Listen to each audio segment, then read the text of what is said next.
Chapitre 31 dans lequel l'inspecteur Fix prend très sérieusement les intérêts de Phileas Fogg.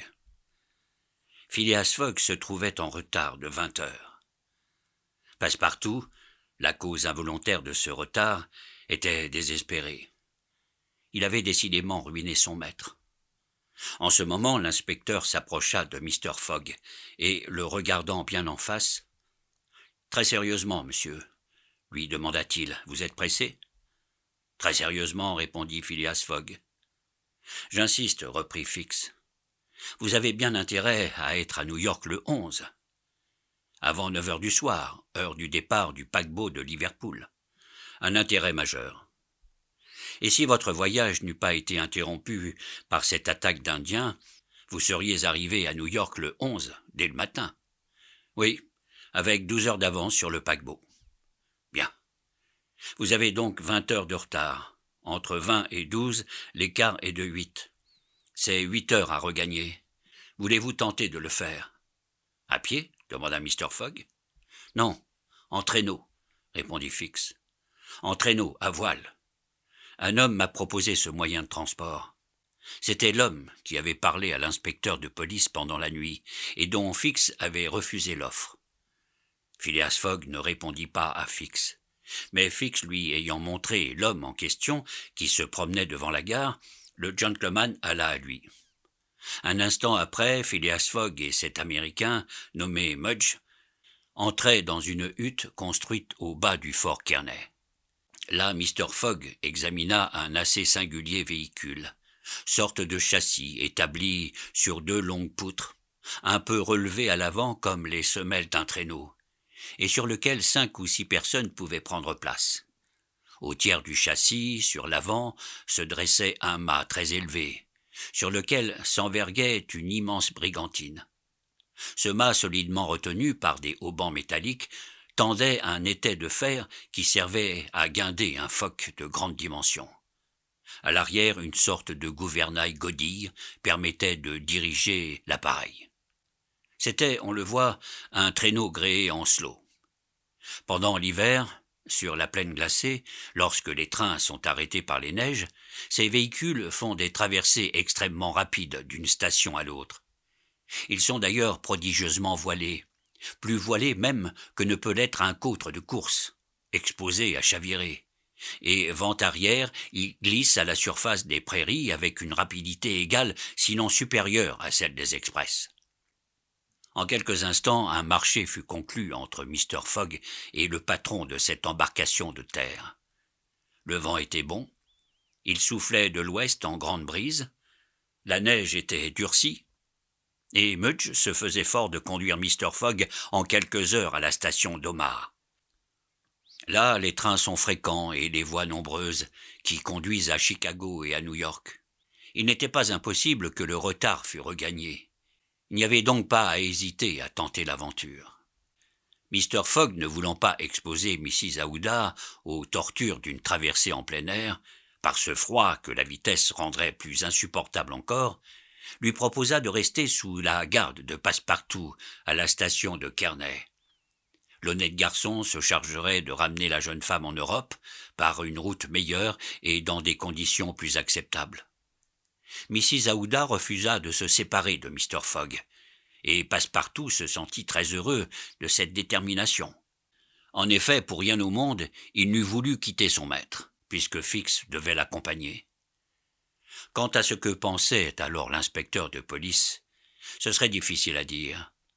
Sa conviction avait-elle été ébranlée par le retour de Phileas Fogg, ou bien le tenait-il pour un coquin extrêmement fort, qui, son tour du monde accompli, devait croire qu'il serait absolument en sûreté en Angleterre. Peut-être l'opinion de Fix touchant Phileas Fogg était-elle en effet modifiée. Mais il n'en était pas moins décidé à faire son devoir et, plus impatient que tous, à presser de tout son pouvoir le retour en Angleterre.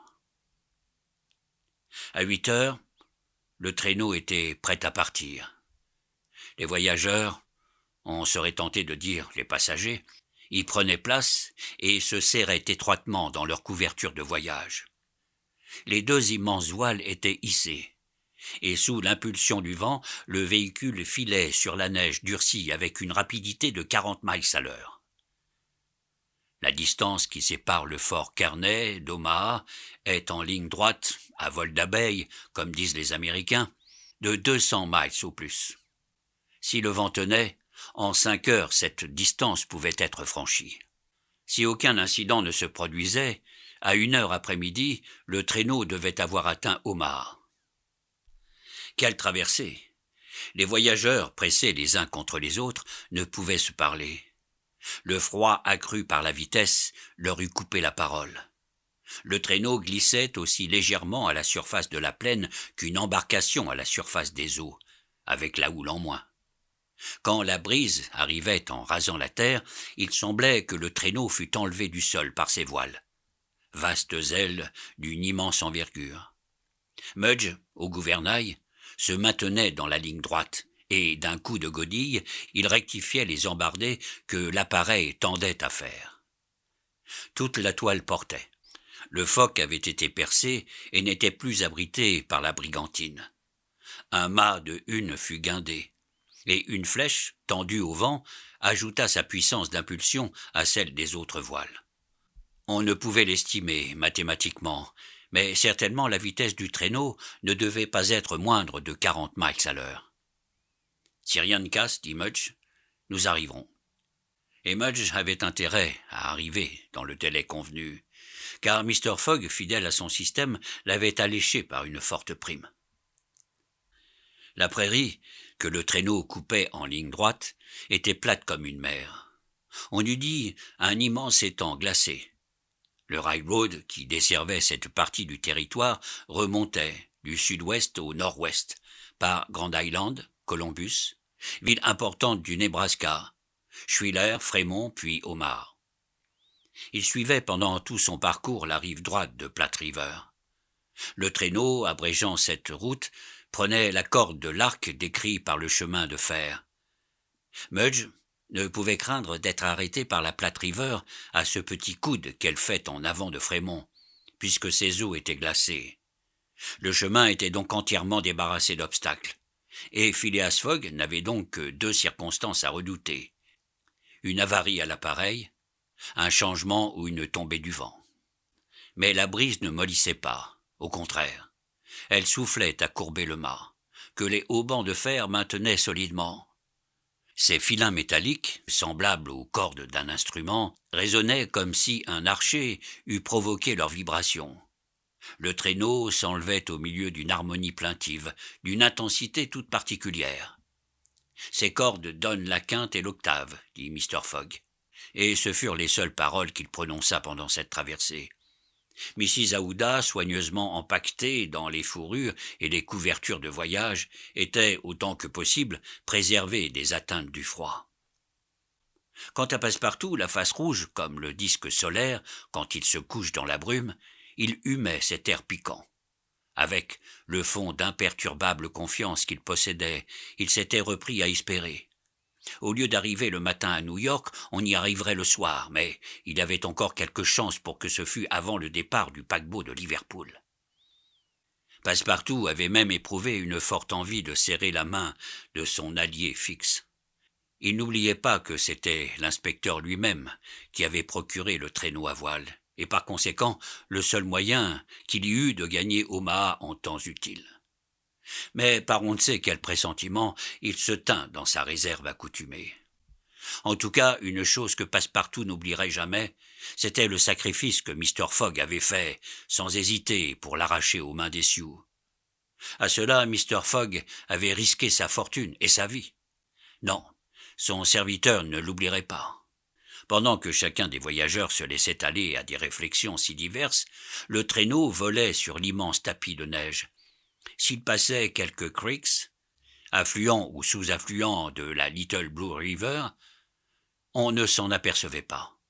Les champs et les cours d'eau disparaissaient sous une blancheur uniforme. La plaine était absolument déserte, comprise entre l'Union Pacific Road et l'embranchement qui doit réunir Kearney à Saint-Joseph. Elle formait comme une grande île inhabitée. Pas un village, pas une station, pas même un fort. De temps en temps, on voyait passer comme un éclair quelques arbres grimaçants, dont le blanc squelette se tordait sous la brise. Parfois, des bandes d'oiseaux sauvages s'enlevaient du même vol. Parfois aussi quelques loups de prairie, en troupes nombreuses, maigres, affamés, poussés par un besoin féroce, luttaient de vitesse avec le traîneau. Alors Passepartout, le revolver à la main, se tenait prêt à faire feu sur les plus rapprochés. Si quelques accidents eût alors arrêté le traîneau, les voyageurs attaqués par ces féroces carnassiers auraient couru les plus grands risques.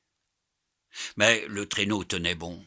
Il ne tardait pas à prendre de l'avance, et bientôt toute la bande hurlante restait en arrière.